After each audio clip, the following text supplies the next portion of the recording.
Welcome back everyone, Scarland here bringing you another Neverwinter video, and today we're going to be discussing everything to do with the Master Expeditions that came with Module 16 Undermountain. Where to go, what to collect, what to do, and how to properly farm them. So let's go on a nice little adventure, let's go get some resonance stones, and I'll show you guys exactly how to do the Master Expeditions. Alright guys, and the first thing on the list, and this is the most important, is that you need to make sure you have this quest either completed or active. Otherwise you won't be able to loot the end chest in the Master Expeditions. There's a lot of confusion around this, and there's still some people that have no idea why they're not getting the end chest.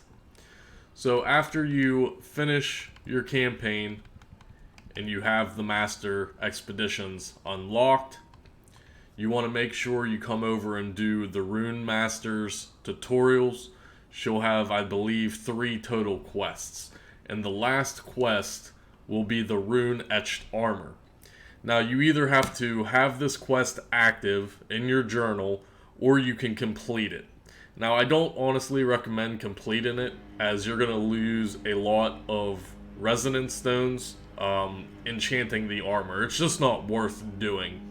So go ahead and leave it active, and maybe down the road when you want to, when you're done with Module 16, if you want to come back to it just to get it out of your journal and actually complete the quest, that's up to you. But restoring the armor, you need like 600 resonances, and it's just a waste of materials. So just make sure you have it active in your journal, and that way you'll be able to loot the end chest in the Master Expeditions. Alright guys, and let's briefly talk about the resonance stones and where to get them. So there are 5 total stones. Each are color coded. Balance is blue, empowered is green, sacrifice is orange, rage is purple, and chaos is yellow. Now you need 10 of these stones to merge into one stone. Now where do we get these? So you can go to any of the Mod 16 maps. So if you look at your list here, most of all of these maps will have Heroic Encounters, or Runic Encounters if you want to call them. Now I typically go right to the cavern entrance. I think it's the easiest farming method. So we are here currently, and there's 3 spawn locations, and they spawn in a circle. So you'll notice this is the Runic Corruption, and it's purple. So you'll get a majority of rage runes from this. However, all of them do drop. So there's one right here that's currently up. It'll spawn right here next. And then it will spawn right here next. And then it literally just does one circle. They spawn every 4 to 5 minutes. I don't really remember. I think it's 4 minutes, might be 5 minutes. But every 4 to 5 minutes, they spawn. So if you're starting at this one, you'll simply go to up here, and then over here, and then back down to this one, etc, etc, etc. Now one thing to note with these resonance stones is that you can only farm 1,200 a day. Now I know that seems like a lot, but you actually accumulate them fairly fast. So if you want to spend 2 days and collect, 2,400 or whatever, that's completely up to you. That'll last you, a few weeks. Remember, you need 10 resonance stones to exchange into one big stone for your Master Expeditions. So I'll briefly show you guys the Runic Encounters. They're fairly easy for the most part. Most people farm these non-stop. And here we are in a Runic Encounter now. It is purple. So you're going to get mostly rage out of these. However, you can get all of the colors. You'll notice in the bottom right hand corner of your screen, every time I hit an enemy, you have a chance to go ahead and get one of the resonances. So you don't have to get the kill on anything. You simply just have to hit everything. Usually there's enough people here that everything will die fast. So you can clearly see that I don't have to kill anything. You just have to hit stuff. Make sure you're getting hits on everything, and you should end up getting a good bit of stones. And you just want to farm these. Like I said, you can get up to 1,200 a day. So farm until you max out, or farm until you think you have enough of what you want to do for that day, and then you can move on to the master expeditions themselves.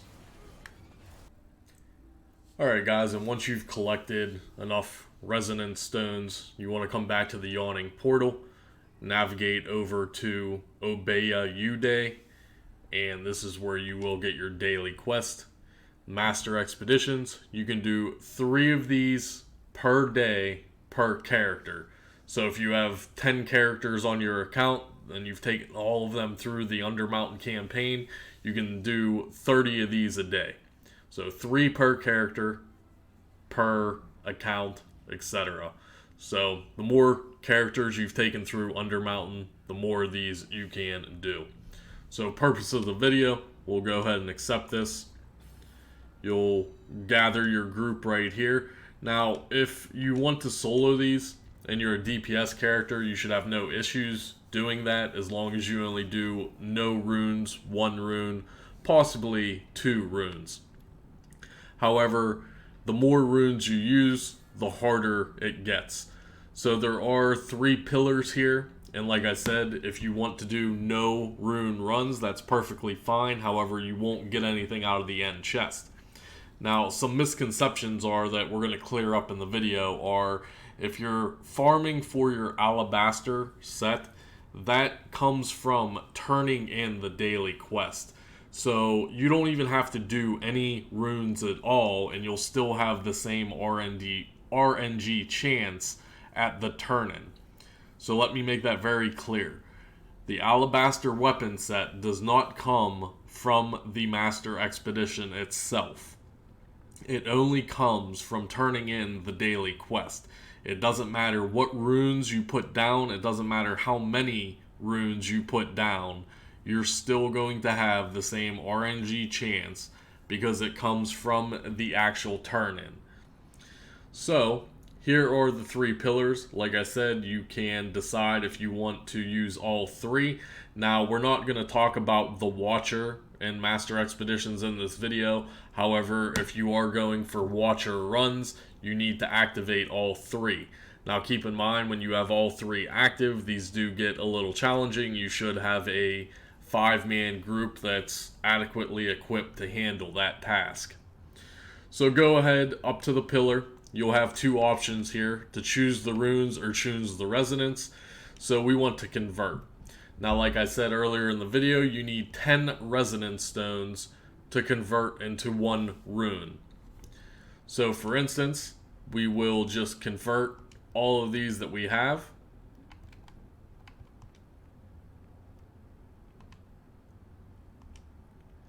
Choose the runes, and you'll be able to choose. Now, each rune does something different. So Chaos is going to give you rough AD at the end. The Balance is going to reward you with gold. The Empowered is going to give you a non-class based equipment. The Rage is going to give you a class based equipment. And Sacrifice is going to give you 4,500 refinement points. Now, you can mix and match these. Like I said, if you're only doing 1 rune runs, that's completely up to you. However, you could stack 3 of these of the same. You can mix and match them. Now, these rewards are what you're going to get out of the end chest. So later in the video, I'll show you guys what I mean by that. I'm not going to show you guys the complete Master Expedition. I don't want to waste any time doing that. Most people should be accustomed to running it. So let's go ahead and jump right toward the end. So here we are, completing the Master Expedition. Now, if you are doing ruin runs, you're going to want to make sure that you're collecting all the crystals in the Master Expedition. They're broken down into 3 segments, and there's 3 crystals per segment for a total of 9. So you need to make sure that you're accumulating all 9 of those to gain maximum reward out of the chest. So go ahead and navigate over to the chest, open the chest, and you will get what you got when you put the rune down at the beginning. Now, you're also going to get a rune etching that you can turn in at the Yawning Portal for extra rewards. So once you've completed your 3 master expeditions and you did at least a 1 rune run, you're going to be able to collect 3 of those rune etchings per day per character. So you'll simply navigate over to the Yawning Portal and go over next to the bank. Underneath the steps there is this guy here. You'll talk to him, and whatever runed etchings you've collected, you'll be able to turn those in for the Chest of Lost Adventure.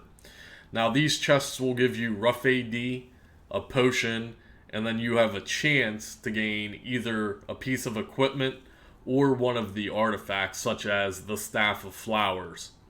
So make sure that you are turning these in and you have a chance at additional loot. Alright guys, and finally, to wrap up the video, like I said, we're not going to be specifically talking about the Watcher. That'll be a video all by itself. But if you do at least 1 rune run, you have a chance to obtain some essence out of that end chest. So make sure you're collecting all 9 crystals, and at the end chest you will have a chance to get one of 4, the essence of longing, regret, sorrow, and despair. Don't throw these away. Make sure you're accumulating these, and this stuff is used to spawn a Watcher boss in the Master Expedition. Like I said, I'll be doing a separate video on the Watcher specifically. So that is going to end today's video on Master Expeditions. Hopefully I didn't miss anything. Hopefully this video helped you guys out. If you had any issues with the Master Expeditions, go ahead and leave me a comment below. If I happen to miss anything, be sure to point that out in the comment section. Hopefully you guys enjoyed the video as always, and I will see you in the next one.